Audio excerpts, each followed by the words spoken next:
Hi everyone, it's Plastic EP here from Melbourne, Australia, and it's my great pleasure to welcome Vic Kastel. How are you today, Vic, coming in from Florida? I'm doing good, sweating it out That's a little great. bit. Now, you've got a fantastic album out at the moment, and it's called Time Traveler. Let's show everyone the cover of the album. I just love it. Let's have a look at this. Look at Thank you. that. And what a great cover that is. Yeah, it's actually a pencil and ink drawing of a 1960 photo of me and my first electric with my father's 58 DeSoto. That's great. And as I said, who did the artwork? Tony Davino did the artwork. Did he? Yeah, and of course I used a graphic artist to put it all together, Jan. Who's a fantastic person as well. I love the cover. It takes you back into time. Yeah, well, that was the idea, to draw the link between traveling through time and having this project. Now, speaking about time, you recorded the album Time Traveler mostly in the mid-70s. Tell me the story, why it's taken so long to release such a fantastic album. Well, I've been fortunate in my life to be a busy musician. And so after we did the recordings, initially I tried to take them around to get a shop a deal, but nothing was in the offering. And then I got busier and busier. I did world cruises. I did all the hotels in New York, studio work, Electric Lady. I mean, many studios throughout New York City. And one thing led to the other, and I just kept being busy, raised a family, bought a house. As musicians go, I had a pretty normal life, but it kept me hopping all the time. So I just kept pushing things back. And finally, last year, I was doing Joseph and the Dreamcoat show. And after that show ended, and the Technicolor Dreamcoat, after that ended, I finally lit my own match up my where, and I said, I better get this done. So that's what transpired all those years, right? Well, Vic, I've got to tell you, it's been worth the wait, and the world's got to catch on to this album because it's just got such a fantastic sound, and the songs are great. We've heard Don't Ever Let Me Catch You Give Up on My Love, Yeah. and First Impressions, two Right. fantastic songs, and I actually love them. I've listened to them now continuously. Thank you. And I need you to tell me about the other tracks on the album, if you can. Yeah, well, there's an homage to rock and roll. There's good old rock and roll. There's that one, Hobo Blues, and then we've got Never Gonna Leave It, which is like a blues type of tune with some nice wah-wah guitar in there. And then you've got some folk-oriented pieces, guitaristically, and a little reggae piece. And, so I mean, the songs have been recorded over many decades in a way, bringing me right now to the future and today. And, we recorded those first 4 tracks and some of the others at A&R Studios in Manhattan, which was the premier studio at that time, where Billy Joel and Paul Simon also recorded. So we had the benefit of one of the best rooms in town. And the other benefit was having the whole band together in one spot. And we played like a live performance. It wasn't overdubs and, going back and forth. Outside of a few guitar licks here and there, the thing was done like a live show. And from what I understand, that's coming back in vogue, a la Springsteen. And Joey Mullins also mentioned that on his interview, how great it was to have the band live and the synergy. You can't beat the synergy of the players. When you're overdubbing and you don't see anybody else, it's kind of a cooler reception. But when you've got all the players live in front of you and you're working off each other, the magic can happen.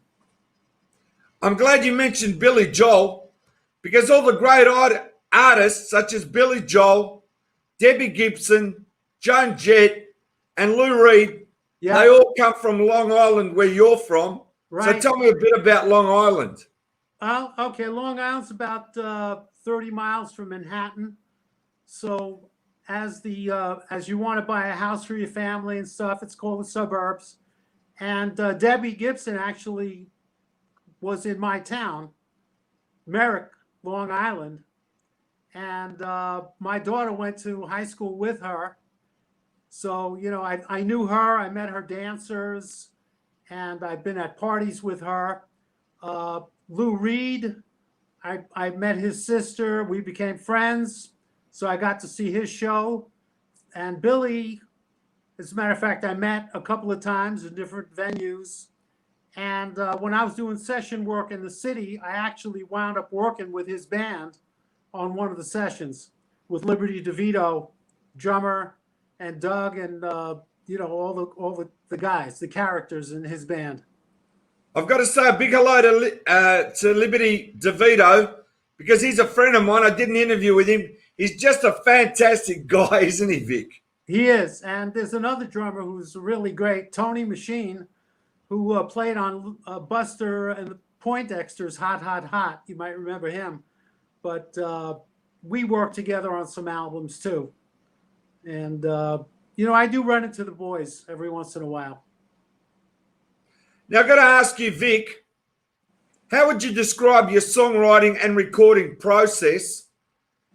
It was recorded live, right? Just like Bruce Springsteen did with his new album. What was that like? Tell me about your process, how you did it live. Well, the first thing is to get the band together. So I actually knew a lot of players from different groups, and I picked out the best. And I also did a little bit of psychology because I knew who the people were that would be able to get together with people that, even if they didn't know them, they were friendly types of chaps and girl singers. And, that was important that we could work together. And then because of the abilities of the players, that was a given because I researched it. And again, we got a deal with A&R Studios, and I put the band together. First, I had to write the songs, and I went home and I did some homework. And fortunately, I could start writing with a title. I could write with a melody. I could write against a chord progression, or an idea comes to me. Sometimes I have that pad and pencil in the middle of the night, and I'm jotting down words. I could be humming a song during the middle of the day. It's something that works within me. And so that's the craft. And then you got to hone the lyrics and work hard to make it really shine. But the songwriting process for me is multifaceted. I've been given subjects. Can you write the theme of a movie? And here's the script. So I did that. Can you write, based on working with another artist? And I've done that. So there are a lot of different niches that you can go to. I hope that explains it to some degree. Then there's the hard work of sitting down and finishing what you started. That's the We're going to say the album Time Traveler, it's definitely a singer-songwriter showcase. And how would you best describe yourself? I guess I would agree with you there as a singer-songwriter. I think that was when I was first coming up as a youngster. I was into the folk music idiom, Peter, Paul, and Mary, and all those people from Where Have All the Flowers Gone? I don't know if you know these tunes.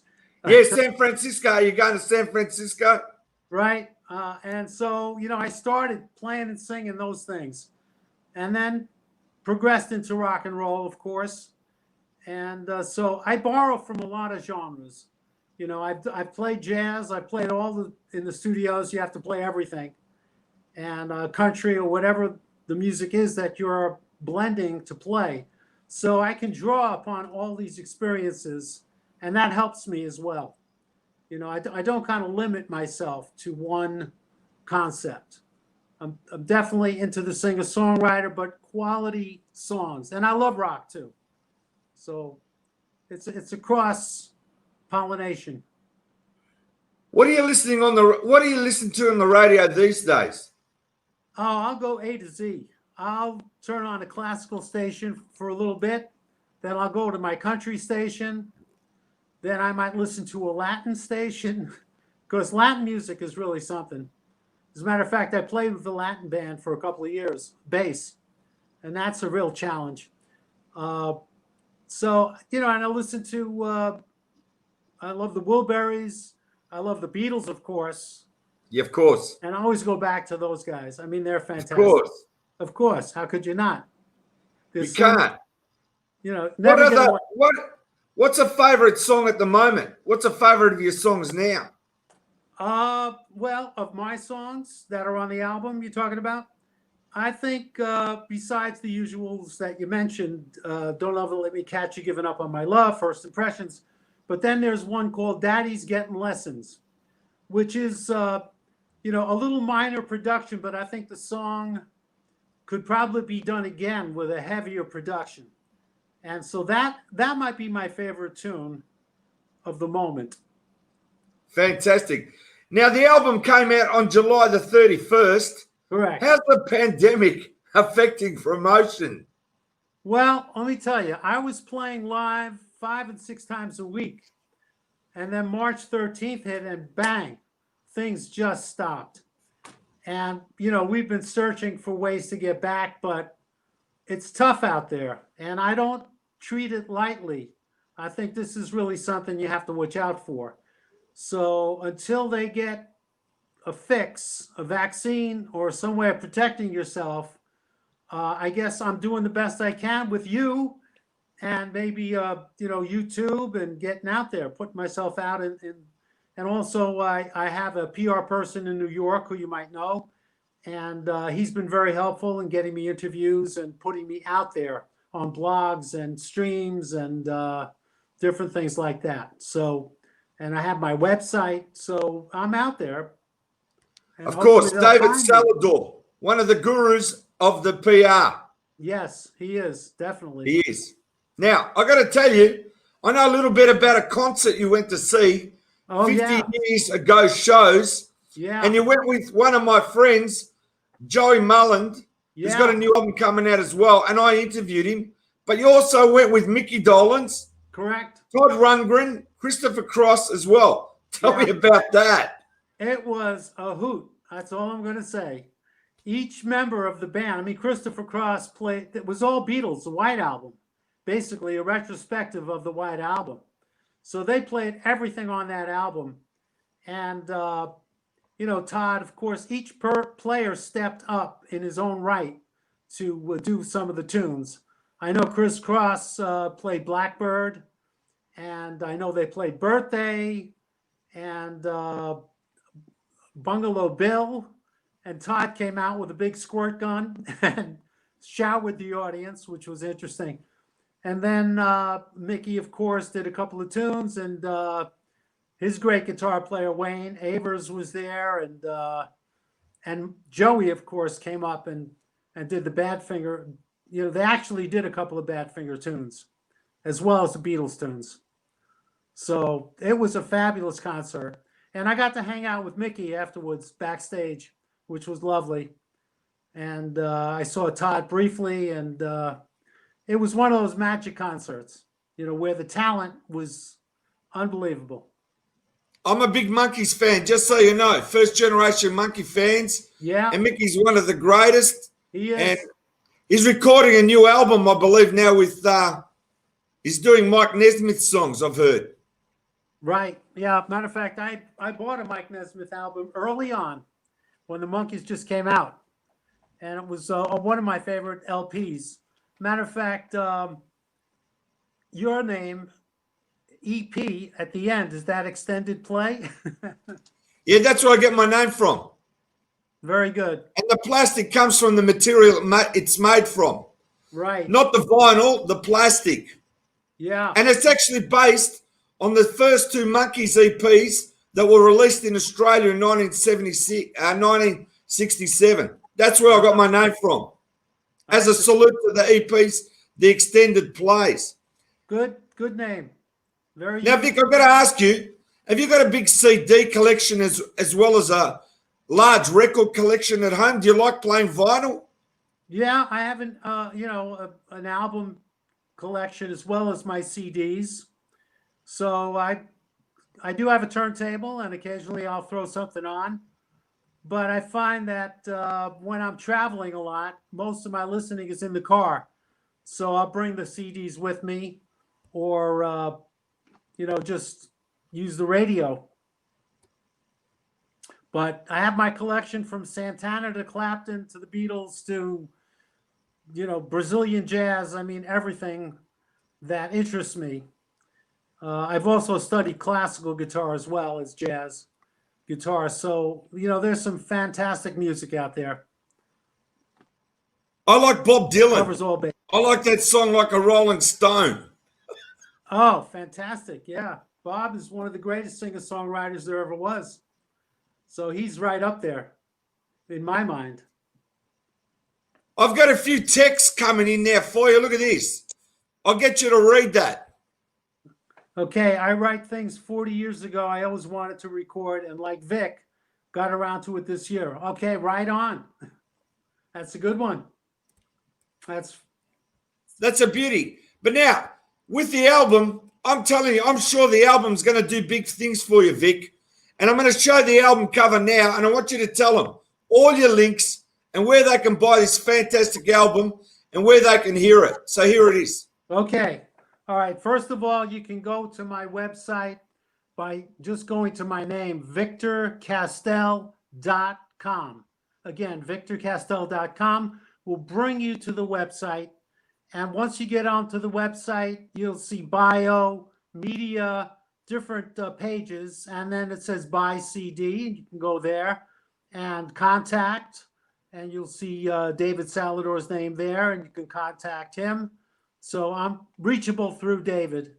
And, we've got pictures on there. You've got a couple of cuts you can listen to and read about me, about my history. You're on iTunes and Spotify with the album? It's I'm setting that up right now. Okay.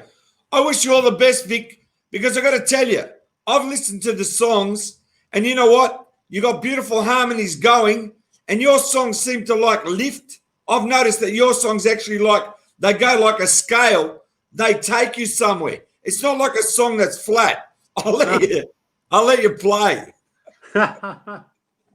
Okay, we were talking about that. Daddy's getting lessons, all right? So it goes something like this.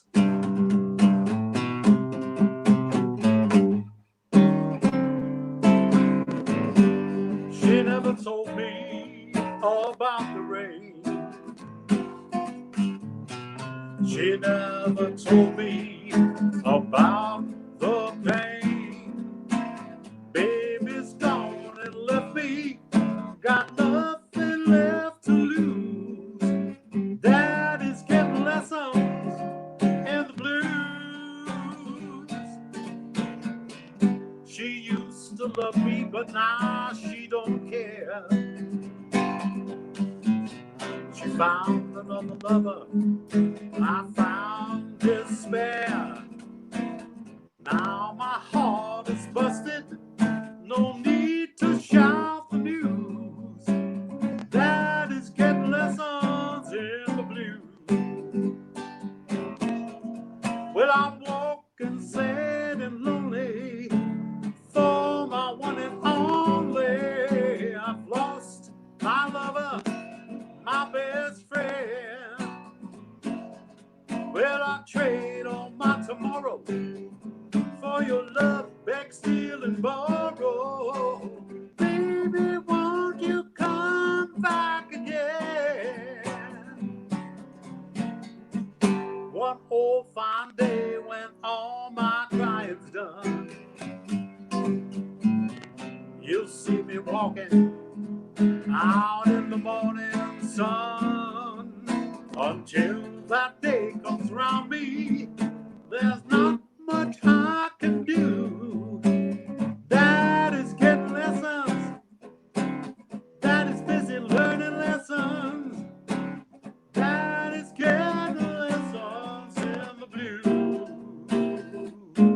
In the blue.